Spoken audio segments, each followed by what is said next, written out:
that you now enjoy this more the second time around better than the first. Hi, my name is Vodrey, and I'm a teacher here at SJS. But of course, as the theme is, it isn't what it is. I'm more than just a teacher. A teacher is actually the third or the fourth thing that I am. First of all, first and foremost, I'm a husband and I'm a father of these two beautiful girls. This is where you go, aww.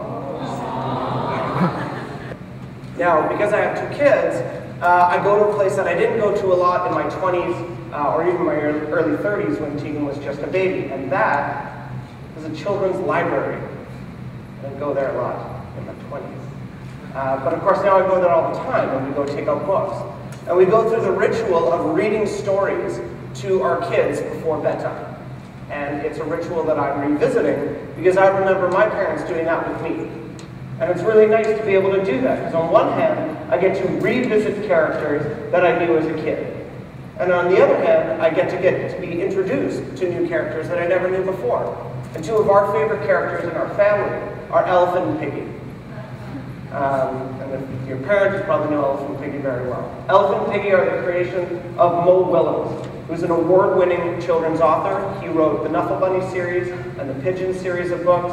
Some of you don't know it. Some of you are all too familiar with these books. And so my speech is based around insights I've gained through reading Elephant and Piggy over and over and over again to my kids. But in order for this whole speech to work, I actually have to read you the story, We Are in a Book, which was the first book that we got introduced to these characters. So, you guys are all going to relax, you're going to get all cozy, and I'm going to read you this children. No, you are not allowed to pee, we've already done that. Sorry, that is habit. That is habit for reading this at that time. So we're going to read We Are in a Book with Elephant and Piggy by Mo Willems. Thank you. Piggy. Yes, Gerald. I think someone's looking at us.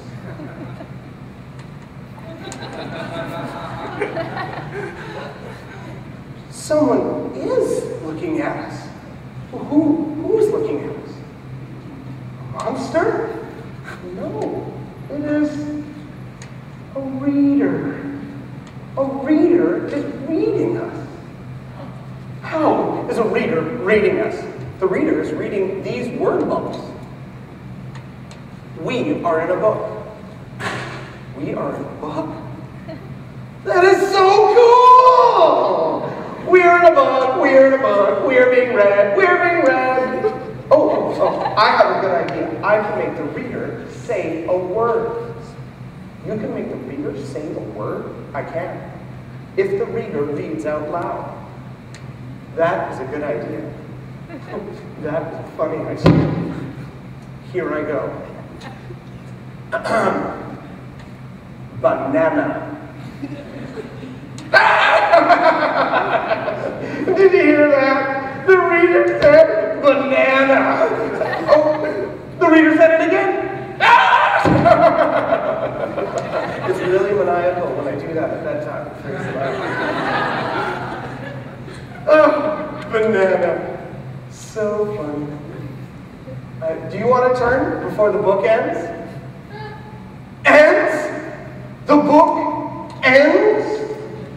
Well, yes, all books end. When will the book end?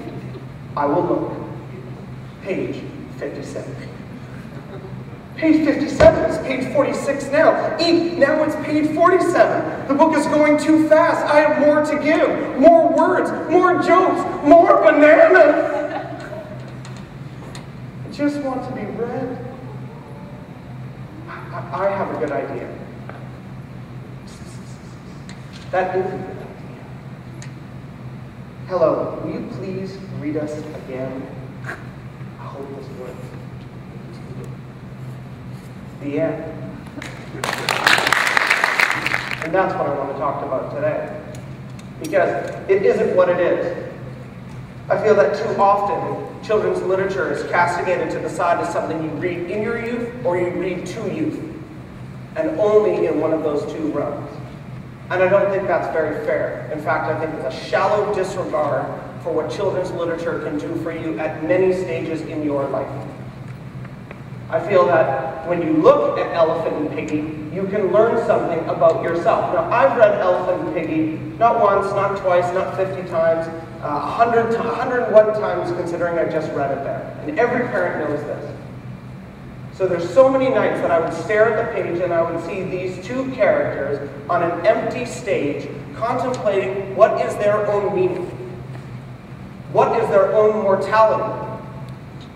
Elephant's declaration when he finds out that the book ends, and then to ask the question, when does the book end, is an experience that every single person has had, no matter where you are in the world and at what time. And that's incredible. But the more and more I thought of these two characters on an empty stage, trying to think about their own meaning and their own purpose, and who is this reader, I couldn't help but think more and more of two other characters in an American play, and that's Vladimir and Estragon, the two main characters in Waiting for Godot by Samuel Beckett. Now, those who are familiar with the play, you can understand you also have two characters on an abandoned stage. Give it, there's a small mound of earth and sort of, a barren tree symbolically left in the corner. But you also get two characters trying to describe or trying to find ways to describe their experiences as they try to figure themselves out. And the more and more I thought about Beckett in terms of we are in a book, I was able to replace the compartmentalization that we are in a book is just a children's novel. So every night that I read that book, I was reading two different books. My daughters are hearing Elephant and Piggy realize they're in a book, and I'm interpreting it via Samuel Beckett. Now look, I'm not stupid. I know Mo Willems wrote a children's book. I know he's really smart, but I know it's a kid's book. I know that Samuel Beckett has the ability, has the wordplay, has the thought process to be able to express these ideas in a much more comprehensive and mature manner. I know that concepts of metafiction, where a character becomes self-aware that they are actually in a written work and breaks the fourth wall with the reader, is something done with much more talent by different authors, including David Foster Wallace. But what I do see is that children's literature has two roles. First of all, children's literature can be a way to begin a child's foray into deeper philosophical ideas. And second of all, what I want to talk about is that it can act as a mirror or a Rorschach test for us as we go through our lives. That we as adults revisit children's literature to see where we are. Now look, I'm not the first person to go through this kind of concept, to say it isn't what it is, that there's deeper stuff. We see this all through our lives. You could look at Aesop's fables, whether you're talking about the tortoise and the hare, or the dog with the meat in his mouth who sees his own reflection. These are morality tales that we read to children. We use in the adult world all the time that they become idioms unto themselves. Sometimes children's authors barely veil their true commentary towards the adults in the world. Easy person to look at, Dr. Seuss. Look at the Lorax, a clear comment on environmentalism and global stewardship. Meant for kids, appropriate for adults. You can also look at the little engine that could. And if the clown freaks you out, you don't need to look at that slide. The little engine that could is something that we read kids to remind themselves to believe in themselves, that they keep trying, it will happen. But here's a book that you could correlate with 20th century's, with one of 20th century's greatest thinkers, whether you agree with her or not. It wouldn't be surprising at all if you thought Ayn Rand had actually written that book. That actually ego fulfillment is the zenith of the human experience by the little engine that could. You can look at Grimm's fairy tales, which, if you read the original Grimm's fairy tales, are super dark and very graphic. And in fact, some people have made careers about analyzing children's literatures in terms of their cultural content. Poet Robert Bly wrote a seminal book, Iron John, a book about men, where he decoded Grimm's fairy tales to find not only the cultural utility in today's world, but also to find a way for men to reconnect with themselves and their natural masculinity. At its height, it sparked the men's movement of the 1980s, when men tried to reconnect with their natural masculinity via rituals and meetings, all inspired by Grimm's fairy tales. At its worst, it inspired Tim Allen and Home Improvement. As we age, we become educated, we travel, we experience love, we experience loss, we grow, we write new chapters in our own lives. But by doing so, traveling on this Mobius strip, we find that we might actually revisit the same thing over and over again. Whether that's a city you used to live in, a book you've read in the past, old friends you've lost connection with, or just experiences. And each time you do that, you gain something else. Because you're re-examining it at a different point in your own life, along that Mobius strip, within that loop. And every time you experience, or you meet those people again, or you go to that city, you discover something that wasn't there, or you take something out of it that brings deeper meaning to you at that time in your life. It is a calm bed of water, that every time you look at it and you tap the water, the ripples distort the reflection of yourself. And that allows us to gain a deeper understanding of who we are. Now, this isn't limited to children's literature. I can look at two novels in my own life, The Catcher in the Rye and On the Road. Two novels about young men trying to find themselves and learn about the world. When I first read The Catcher in the Rye, I was in high school. I naturally gravitated towards Holden Caulfield. It's awesome. Everyone's phony. I totally agree. Let's go party. It was great. Then I read it again in my 20s. A little bit distant from Holden, but empathetic towards him, more interested in New York City and all of his experiences there.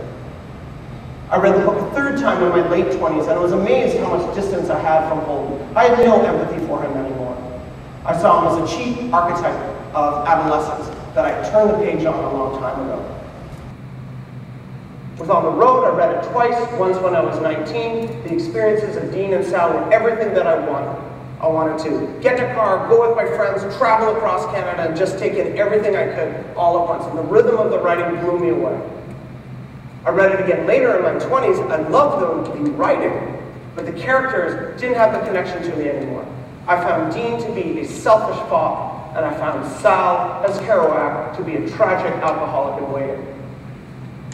And I find that interesting. And I know that it's not just me. I know that you all have it as well. You see an old friend, you see an old movie, you see something different. I encourage you to do that with children's literature, or to be specific, with great works of children's literature. And what's important is that we revisit it over and over again to find it within that concept of the Mobius strip. Now, you don't have to take my word for it. You can look at Sir Andrew Wiles. Sir Andrew Wiles is a mathematician who solved the last unsolvable theorem in last unsolvable problem in Fermat's theorem, an effort for which he was knighted for in 1994. Hence the Sir. His parents weren't just smart, tried to give him a smart sounding first name, which would be a good idea. When asked how did he do it, and he's very open about this experience. He wasn't banging his head against the wall over and over again. He actually didn't even try other ways to attack the problem. He's open and saying he always started at the beginning and took the exact same path trying to get to it. Hit a problem, exact same path, over and over and over again. Again, coming back to this concept of a Mobius strip. But he actually used a different metaphor, and that's a journey through a dark mansion. You enter the first room of the mansion and it's completely dark. You stumble around, bumping into the furniture, gradually you learn where each piece is. Finally, after 6 months or so, you find the light switch. You turn it on and suddenly it's all illuminated. Just like Piggy at the end of the book, where he has an idea. You've read the book over and over again, but the epiphany is still there. Now, I think this is a great metaphor, because it isn't what it is. You think you know what you're doing, but you're not. It's a dark room, and your eyes have adjusted to the darkness. You have to keep going through the room, finding the furniture, until you eventually find the light switch, and the epiphany happens. The concept of the loop actually extends beyond that to his life, and he's been open about it. I have this rare privilege of being able to pursue in my adult life what had been my childhood dream. And there again, an award-winning mathematician who solved a problem that took academics centuries to do, admits that the way he did it was revisiting his childhood passion, which he openly says was Fermat's theorem, and coming back to it again and again into his adult life. but never revisiting it with childhood wonder, revisiting it with his new paradigm of where he was in life. So it isn't what it is. It can have a much deeper meaning. So, what to do now? The first thing I would say is get thee to a children's library, to bastardize the words of the bard. And find a book and reread it again for the first time. But again, choose a book you already know. Read Where the Wild Things Are again. Read Where the Sidewalk Ends. If you don't mind clowns, The Little Engine That Could. Grimm's Fairy Tales. The Little Prince. If you really want to make me cry, read Love You Forever by Robert Munch. I can hardly say the words. Or you can read this book, My Dad Was in a Jungle. This book recently released. Once you're done reading it, you're meant to bury it, because the editors put seeds in between the pages that as the book decomposes, a tree will grow out of it. Could you imagine the ability of revisiting that book as you get older to see how you've both grown and both changed? It isn't what it is. It can have a much greater utility for us. And don't discard children's literature as something simple. A man much smarter than I, Woody Guthrie, the great American folk troubadour, said, "Any fool can make something complicated. It takes a genius to make it simple." And I think that's what great children's literature can be, genius.